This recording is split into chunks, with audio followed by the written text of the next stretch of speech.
ታሪክን ቋንቋን ባህልን ልምድን ፍልስፍናው አነባብራን ማህበረሰባዊ ክብርታትን እምቢታን ጅግንነትን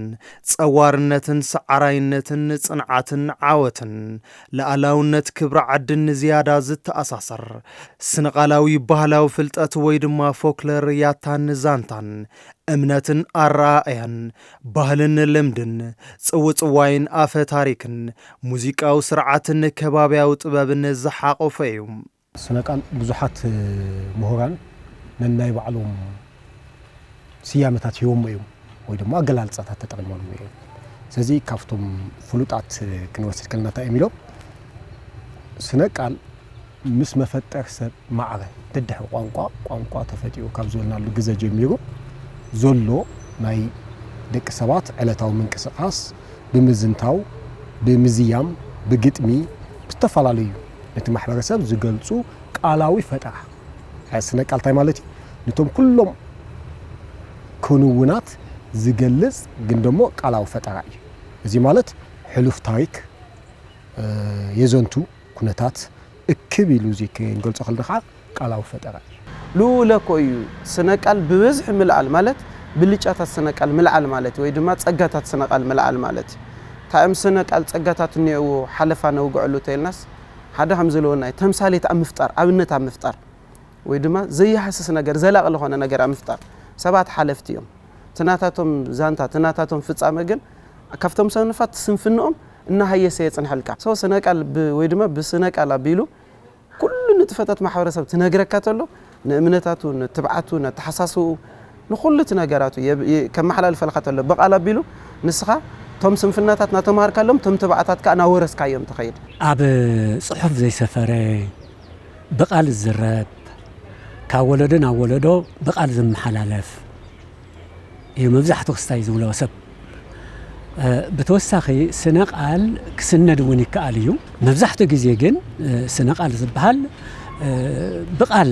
ኮይኑ ከምዚ ኣዝግነኒ ሕንቅሕንቅሊተይ ጽውጽዋይ ምስላታት ናይቲ ሕብረተሰብ ሃብቲ ዝኾነ ክፋል እቲ ቋንቋ ቅኔ መልቀስ እዚኣቶም ኩሎም ደርፊ ሙዚቃ ተዋስኦ ድራማ ቲያትር እዚኣቶም ኩሎም ናይ ስነቃል ክፋላት እዮም ስነቃል ክንብል ከለና ካብ ናይ ሓደ ማሕበረሰብ ብቃል ዝመሓላለፍሉ ካብ ወለዶ ናብ ወለዶ ብቃል ዝመሓላለፍሉ ዓውዲ ኮይኑ ቀንዲ ዓንድታት ማሕበረሰብ ዝበሃሉ ከም መንነት ባህሊ ታሪክ እምነት ወዘተ ዝግለጸሎም ጥበብ እዩ ዝኸውን ዘሎ እዚ ብስእልና ላዕሊኡ ክንሪኦ ከለና ኢና ብዋናነት ግን ስነቃል ክንብል ከለና ጥቡር ቃል ስለ ዝኾነ እዚ ብሰለስተ ዓይነት መልክዕ ክንሪኦ ተገቢ ኣግባብ ይመስለኒ እቲ ሓደ ጽባቐ ዝብል ነገር የመልክተና ስነ ክንብል ከለና ምስ ስልቲ ዝኸይድ ኮይኑ ስነ ክንብል ከለና ነሰሰርሊ ካብ ግእዝ ተወሰደ ዓይነት ቃል እዩ ዝኾን ዘሎ ስለዚ ምስ ጽባቐ ወይ ኤስቴቲክ ዝኸድ ዓይነት ቃል እዩ ማለት እዩ ስለዚ ጽባቐ ክንብል ከለና ምስ ምንታይ ይተሓዝ ተልና ሓደ ማሕበረሰብ እቶም ኣብ ወለዶ ውሽጢ ዘለዉ ስነ ቃላት ናብ ማሕበረሰብ ከብፅሖም ከሎ ስኢልካ ብዝፈቀደ ወይ ከዓ ናይ ስኢልካ መልክዕ ብዘይብሎም ንእዝኒ ብዘይጥዕሙ መልክዕ ዝቐርቡ ተይኾንስ ናይ ባዕሉ ዝኾነ ጥበብ ተሸኪሙ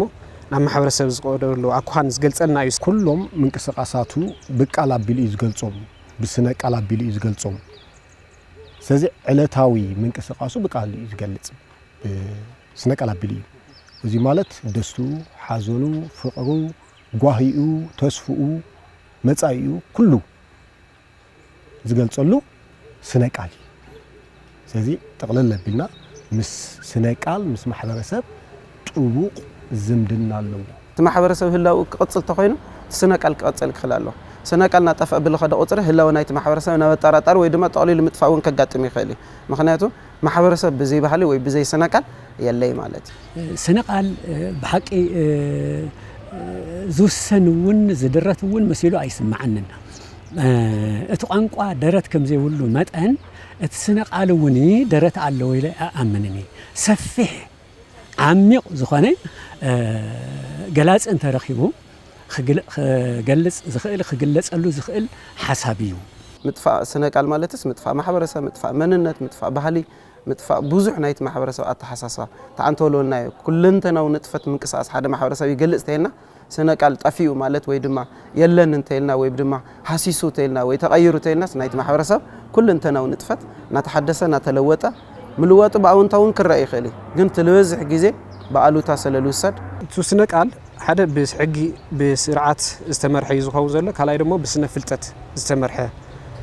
أكون يزملكتنا حدا زخونه محبرسب ناي وعلى زخونه ويم دمو حدا زخونه أكل ناي وعلى زخونه كرياتيفيتي كم زله زملكتنا أنا قريب مالتيو اتقال جن أوراليتي زملكتنا بوعنا نت مالتيو سلزي سنة قال كن بالكلنا بعروت عايزر إنا مالتيو كاب حدا ولده ناب كالو ولده زم حلالف كم تعنتو زولكم زم كند عندي تاتزبهالو منت بهالي تاريخ እምነት ወዘተ زأمسلو بتبب ملك كان يلو ويزم حلال فلي زخون زلو مالتيو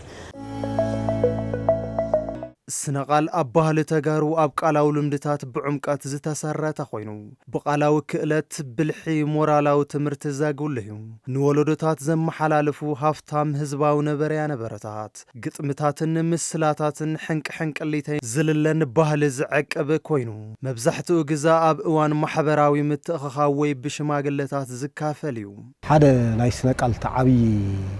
هافتوكو بهل مقلاتي بتبهل بيلي إزقلت بخالي مجلسي ولون سنقال سزي تسنقالي نتبهلي تشكيمون أقلص أزمت تبهلي كنوني نتكنون السقعة بقال زقلص اللقعة تسنقالي ما حرس انتلنا فتم ما حرس بهالو هذا تايسمي سلا موسوم تلعنا موسو بهلاوي كخوني أفت موسو زلو درفس كينيوس كله بسنقال بيلي زقلت لذي ካብ ገለጽነቱ ሓደኮ ንባህሊ ብዝግባእ ይገልጹ ማሕበረሰብ ብለይ ባህሊ ብለይ ልምዲ ብለይ ስነቀል ኣይኸውን ብሓጺረ ገለልጻተልናስ ሰብነትን ኣካልን ከም ማለት ይቅ ማሕበረሰብን ስነቀልን ማለትስ ሓዲዩ ኣካል ሓዲዩ ድማ መንፈስ ወይ ድማ ትንፋስ ክንውለ ንኽእል ኢና ማለት ዘለዎ ምትእሳርስ ክሳብ እንደዚ ስጦም ወይ ድማ ክፈላለለ ይኽእል ወይ ሓደ ብታይ ሓደስ ዘይኸውን ከም ማለት ባህሊ ማለት ملكس بهاليو مرعى بهاليو كريستنا بهاليو ጭፈራ ሙዚቃ እዚአቱም ኩሎም ወኒ ባህል እዮም ስለዚህ እቲ ስነ ቃል በዘይት ቋንቋ ዝገለጽ ነገር የለን ስለዚህ እቲ ስነ ቃል አካል እቲ ቋንቋ ከም ሆነ መጠን بزي قانقا دما زغلص حساب يلن زغلص ባህል የለን ባህሊ ናይ ስነቃል በስነቃል ዝገለጽ እዩ ተጋሩ በባህሊ ይሆን በመንነት አዊ አገላልጻና ይሆን ካሎት ነገራት ሀፍታማቲና ኢለያም ስለዚህ እዚ ስነቃል ነው ከም ተጋሩ ላይክ ሊቪንግ አርካይቭ ይልህ ገልጾ ይኸሊ ማለት ሊቪንግ አርካይቭ ከነከለና ህያው መዝገብ ከማለት ይልምታይ ህያው መዝገብ ይለየ ዘለዎ ምክንያቱ አፍቱ ማህበረሰብና አው እምሮ ዝሰፈሩ ሕዚ ቡክለስ ሊትሬቸር እንዲ ዝሆን ዘሎ ዙ ነገር እዚ ቡክለስ ክንብል ከለና መብዛሕትኡ ብጽሑፍ ዝተቀመጠ ነገር አይኮነን አብ አእምሮ ደቂ ሰባት ይሰፊሩ ዘሎ ማለት እዩ ስለዚህ ከም ሊቪንግ አርካይቭ ወይም ደግሞ ከም ህያው መዝገብ ጌርና ዝንወስድ ዓይነት ይዝሆን ዘሎ ሓደ ጅግና ጥራሕ ዘይኾነስ አመልቀስ ወን ሓደ ሰነፍ ፊትን ፊቱን ሓደ ዘማዊ ገጽ ነገጽ ድማ ሓደ ተባዕ ወይ ድማ ሓደ ንፉዕ ሰራሕተኛ አርአያ ክኾን ልኽእል ተምሳሌት ክኸውን ዝኽእል ስለዚህ ብዝተፈላለዩ ምኽንያታት ንሓደ ማሕበረሰብ ይገልጽ ይክሳብ ዘበልና ኣይኮነ እንደኒ ዮሐንስ እና አሉላን ዝኣኽሉ ዓበይቲ ከምኡ ድማ አርአያ ወይ ድማ ተምሳሌት ክኾን ልኽእሉ ሰባት ታንቶ ዘልኻ ንሰነፋት እውን ይገልጽ ፊት ለፊት ድማ ይቐርብ ይህይስ ናይ ሓደ ማሕበረሰብ ኩሉ እንተናው ነገር ይነቅፍ ይህይስ የተባብዕ አርአያ ይፈጥር እዚኦም ኩሎም ነገራት ንምግላጽ ይጥቀመሉ በዘይ ቢልካ ድማ ማሕበረሰብ ሓድነትካ ውልቃዊ ጅግንነትካ ወይ ድማ ተባዓትካ ጥንካረኻ ናርአኻ ከም ሓደ ማሕበረሰብ ቀዊምካ ክትኸውዲ ይገብረካ ማለት ስምዒትን መንነትን ግለጸሉ ይስነቃል ክንብል ከለና ንምታይ ስምዒትን መንነትን ሕዚ ማሰ ክንወስድ ንኽእልና ሆየ ኣብ ማሕረሳካውን ለኣብነት ብዕራይ ብጽቡቕ ትመሬት ንኽሕረስ ንባዕሉ ዝኾነ ኣገልግሎት ክህብ ከሎ ነዚ ስምዒትካ ትገልጸሉ ኣጋጣሚውን እዩ እቲ ካልእ ተለዋዋጥን ዘመናውነትን እዩ ማለት ዳይናሚክ ነቸር አለው ስነቃል ኣብ ዝኾነ ማሕበረሰብ ጠጠው ዝብል ተይኮነስ ሓደ ማሕበረሰብ ካብ ካልእ ማሕበረሰብ ይቅበል እንደገና ደግሞ ይመሓላለፈሉ ማለት እዩ ኣብዚ መሓላለፈሉ እቶም ስነቃላት በብግዚኡ ዝዓብይሉ ኣጋጣሚታት ይፍጠርሉ ማለት እዩ ስለዚህ ከም ተጋሩ ሃፍታማቲና በባህሊ ይሁን በመንነት በእምነታዊ እና ካልኦት ያታታት ሃፍታማት በሙኻና ልክዕ ከም ህያው መዝገብ ወይ ሊቪንግ አርካይቭ ስነቃል ኢለ ምን ማለት እዩ ንምንታይና ስነቃል ትኹረት ንገብረሉ ለና ተይልናስ ሓደ ሓለፋ ብልጭ ኣለዎ ማሕበረሰባዊ ና ውልቀ ይኾነ ከም ማሕበረሰብ ኢኻ ትግለጽ እምበይ ከውልቀ ሰብ ይኾንካ ትግለጽ ውልቀ ሰብ ናይ ባዕልኻ ስብዕና ምግላጽ ይከኣል ይኸውን ርግጽ ውልቀ ሰብ ትህነጽ ተሎ ማሕበረሰብ ልህነጽ ግን ከም ማሕበረሰብ ልጥቀመሉ ጸጋ ላጥፋኻ ውልቀ ሰብ ምህናጽ ኣይትኽእል ሓደ ማለት ካልእ መንነትን ምዕቃብ ብጣዕሚ ዓብይ ዋጋ ኣለዎ መጀመርያ ታይና ማሕበረሰብ ምን ስነቃል ማለትስ ኩለንተናዊ ምንቅስቃስ ወይ ድማ ንጥፈት ወይ መግለጽ ማሕበረሰብ ይተይልና መንነት ሓደ እዩ ማለት ስለዚ መንነት ምዕቃብ ናይ ዋዕሊ ዝያዳ ስለለሎ ምጥፎ ተሓስብ ተለኻ መንነት ከይጠፋ ከምለሎ ትዝክብለካ ምንቲ እዩ ስነቃላዊ ትረኻታት ጅግንነት ተጋሩ ምስ ዓሚቕ ስምዒት ድልያ ፍትሕን ብዘይፍለ መንገዲ ዝተኣሳሰር ኮይኑ እቲ ስነቃላዊ ሃፍቲ ተጋሩ ንቓልሲ ካልኦት መድረኻት ጥራሕ ዘይኮነስ ኣብ ናይ ባዕሎም ፖለቲካዊ መሰረት ንጡፍ ተሳተፍቲ ንክኾኑ ዘለዎም ድሌት እውን ዘጉልሕ ስነቃል ትግራይ ኣብ ዓሚቕ ማሕበራዊ ሰረት ዝተቐመጠ ምዃኑ እዩ ጠንካራታት ሰባት ኣወንታዊ ተሓሳስባ ኣለዎም ተባዓት ዝኾኑ መርኣያ ክኾኑ ዝኽእሉ ሰባት ምፍጣር ኣድላይ ኩሉ ግዜ ምክንያቱ ከም ማሕበረሰብ ክትሰንፍ ስለለይ ትኽእለ ስለለይ ይግባእ ማለት ስለዚ ጅግንነት ክትገለጽ ከለኻ ናተቶም ውርሻ ናወረስካ ኢኻ ትኸድ ሕዚ ብዙሕ ግዜ ጅግንነት ትበሃል ተሎ ወይ ተባዕነት ትበሃል ተሎስ ምስ ክላሽ ምስ ጥይት ምትኳስ ምስ ከምኡ ጥራሕ ይኾነ ጀጋኑ ናይ ልምዓት እዮም ጀጋኑ ጸሓፍቲ እዮም ጀጋኑ ስነ ጥበበኛታት ቅርጻ ቅርጽ እዮም ጀጋኑ ኣቦታት እዮም ናይ ሃይማኖት ኣቦታት ክኾኑ ይኽእሉ ካብ ወጻኢ ዘለዎ ማሕበረሰባዊ ኣርኣያ ክኾኑ ዝኽእሉ ማለት እዩ ስለዚ ሓርበኛ ምፍጣር ማለት ወይ ኣርኣያ ምፍጣር ተምሳሌት ዝኾነካ ነገር ምፍጣር ማለት ከም ማሕበረሰብ ሕዚ ውላድና መንዲ ዝሪ ናይ ገዝኡ ናይ ትልዕሉ ይለሎ ናይ ስድሮ ናይ ኣቦ ይሪ ከም ማለት ማሕበረሰብ ለላ ማሕበረሰብ ካብ ለሎ ኣርኣያ ክኾኑ ይኽእሉ ወይ ተምሳሌት ክኾኑ ይኽእሉ ሰባት ምውሳድ ይኽእል ማለት ምስክር ታሪክን ጅግንነትን ኢሉ ይኣምን ስነቃል ክንብል ከለና ማለት እዩ ለኣብነት ካብ ሓደ መጽሓፍ ዝወሰድኮ ታይብለና ቀሺ ብጸሎቱ ጅግና ቢኩናቱ ንጻላኢ ካብ ዓዲ የጥፍእ ክብለና ከሎ ሕዚ ምስ ታሪክና ክተሓዝ ከሎ ሮል ዲስትሪቢዩሽን ይዘመልክተና ወይ ግደ ምክፍፋል ይዘመልክተና ዘሎ ማለት እዩ እቲ ቃሽ ናብ ቃልሲ ከኣተ ይኽእል ነገር ግን በታ ዘላቶ ንዓዱ ክብል ዝገብራ ጸሎት ኣሎ ማለት እዩ እቲ ኻልኣይ ከዓይናይ እቲ ጅግና ከዓይናይ ኣብ ዓውደ ኩናታት ዝገብሮን ተሳትፎታት ኣሎ ንሱ ብጅግንነቱ ዝግለጸሉ ኣካይዳታት ኣሎ ኩለመናና እዩ ዝገልጽ እንተልና ስነቃልስ ትጅግንነት ሓደ ኣካል ለምሳሌ ኣብ ኢሮፕ ሰራሕታ ብትበሃል ከባቢ ይነብሩ ዝነበሩ ሓንታ ባይሩ ዝበሃሉ ኣንበሳ ቀቲሉ እዚ ዝንተወሎም ክሳብ ሕዚ ኣንበሳ መቕታሎም ናይ ጅግንነት እዩ ተሓንታ ትብል ተወሳኺት ማኣርጎም እያ ስነቃላት ኣብ ናይ ጅግንነት ከኣቱ ከሎም ተባዕን ትክን መውፅያ ይስእንን ይበሃል ኣብ ዓለም እንድሕር ርኢና ኣብ ዓለም ሓፂቡ ብኢዱ ኣብዚሑ ኣብ ጎቦታት ዓድዋ ጸዓዱ ኣስጢሑ ሕጂ ጅግንነት ዝገልጽ ቃል እዩ ኣብቲ ናይ ዓድዋ ኮይናት ድማ ኣብ ዓለም ዓቢ ግደ ነይርዎ ንብላት ሃይለማርያም ዝተባሃለ ኣብ መጽሓፍቲ ታሪክ እውን ተጻሒፉ ዘሎ ብተደጋጋሚ ዝበሃል ሃይለማርያም ንኡሰይ ለምሽፍታ ንዓመታ ንጉሰይ ስለዚ ኣብቲ ቃልሲ ቀዳማይ ወያነ ከም ሽፍትነት ግን ቀጻሊ ራእዩ ንጉስ ናይ ምዃን ትምኒት ዝነበሩ ማሕበረሰብ እዩ ትጅግንነቶም ግን ኣገሊጹ እዩ ጅግና ምዃኖ ንጉሱ ክኾኑ ከም ዝደሊ ገሊጹ ድግስ ተደጊሱ ተጸዊዕና ብልዒ ዝሕላ ቀሪቡልና ካራሩኳ ሂቦምና ስሑል ግን ስኢና ስሑል ዝተባህለ ጅግና ድማ ተፈልዩና ዝብል ትርጉም ከምዚኣቶም ዝመሰሉ መግለጺ ጅግንነት መወድእ ዘይብሎም ነገራት ኣለዉ ኣብ ሃፀይ ምኒልክ ዘመን እውን ብስነቃል ዝመሓላለፉ ጠንካራ ጉዳያት ነይሮም ማለት እዩ ለኣብነት ኣብ ሃፀይ ምኒልክ ግዜ መቸስ ተጋሩ ዝተፈላለዩ ቃልስታት ኣካይድና እንድና ኣቐዲምና ኣብ ደጓዓለ ካብ ዝገበርና የለና ምስ ድርውሽ ዝገበርና ቃልስታት ኣሎ ስለዚ ኣብ ዘመን ሃፀይ ምኒልክ ቱናትና በተለይ ዝመንእሰይ ወለዶ ዝበሃል ዓቕሙ ተመናሚኑ ጠፊኡ ዝነበረሉ ግዜ ስለ ዝነበረ ብስነቃል ካብ ዝመሓላለፉ ዝነበሩ ለኣብነት ታይብለና ከይምርዖ ከይሕፀ ንጉስ ምኒልክ ዝበሃል መፀ ዋይ ንጉሴ ዋይ ንጉሴ አንታ ብደወይዶ ክጸንሲ እዚ መረረት ይዘርኤና ዘሎ ማለት እዩ ፍትሕ ናይ ፍትሕ ሕቶና ወለድና ናይ ፍትሕ ሕቶ ዘቕርብሉ ምንባርና በቶም ነገስታት ናይ ትእዋን ዝግፍዑ ምንባሮም ዘመልክተና እዩ ማለት እዩ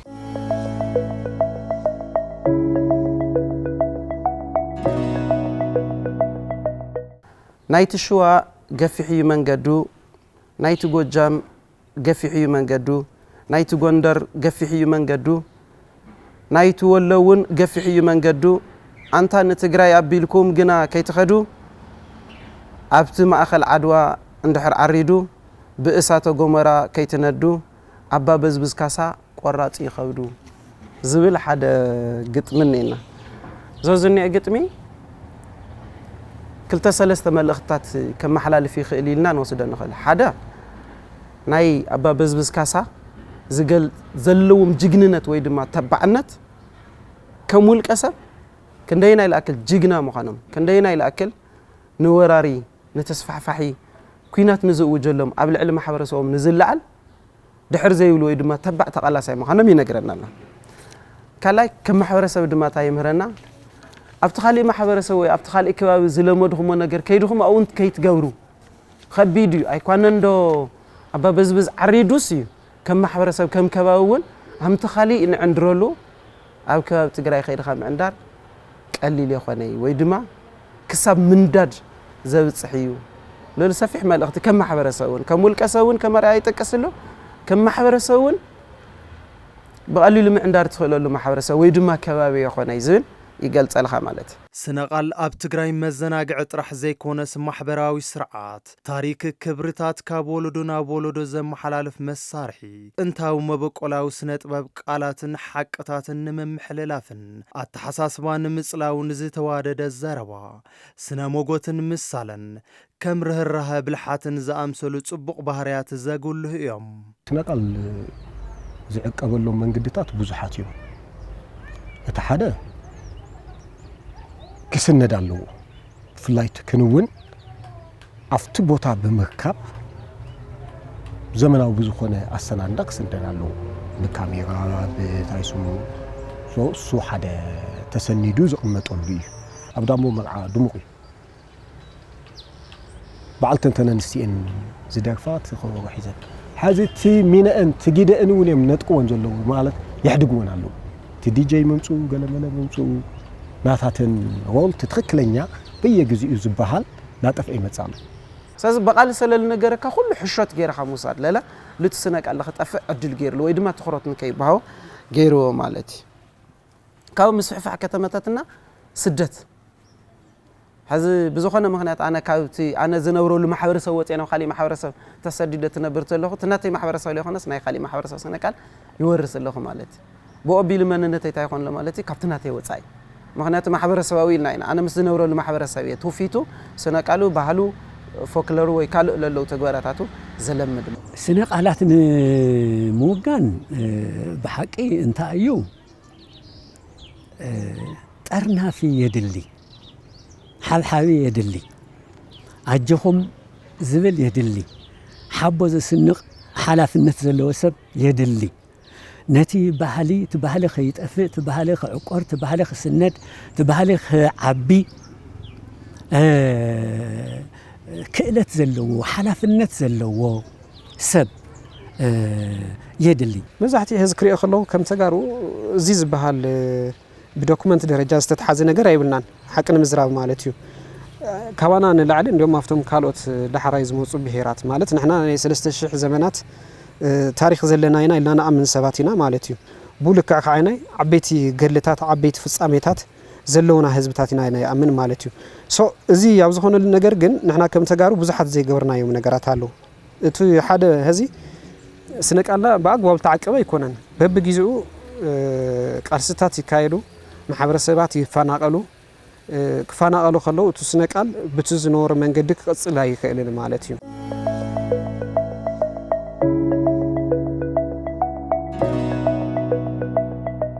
መበገሲ ምናባዊ ወይ ጋህዳዊ ሓሳብ ቃላዊ ባህላዊ ፍልጠት ወይ ድማ ፎክለር ንወፅዓን ጭቆናን ንባርነትን ምስሌንነትን ንእምቢታን ኣይግዛእን ባህላይነትን ንላዕላውነት ዓድን ክብሪ ዓድን ዝዋደቕ ታሪክን እምነቱን ክብሩን መንነቱን ሓሊፉ ካብ ዘይህብ ማሕበራዊ ውቅር ልቦና ይብገስ ነዚኡ ድማ ኣብቶም ብመንነቶም ዝደመቑን ብባህሎም ዝኸርዑን ኣህዛብ ደሚቑን ተኸሊዑን ካብ ውልድ ወለዶ ዝሰጋገር